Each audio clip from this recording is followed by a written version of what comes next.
Want to create an account to play Pokemon Go but don't know how?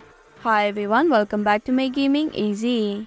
In this video, I'll show you some quick and easy steps on how to sign up for Pokemon Go account. So without any further ado, let's get started.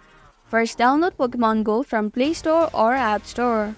After you have downloaded it, launch it on your device. Now tap on the New Player button. You can create an account with Facebook, Google or Pokemon Trainer Club. Choose any one from here. Now select the Google account that you want to create an account with. Tap on the Continue button. And that's how you can sign up for Pokemon Go. Thank you for watching Make Gaming Easy. Hope this video was helpful. If it was, then hit the like button and comment down if you have any questions or feedback. Also, if you're new to our channel, subscribe and hit the bell icon so that you don't miss upcoming videos.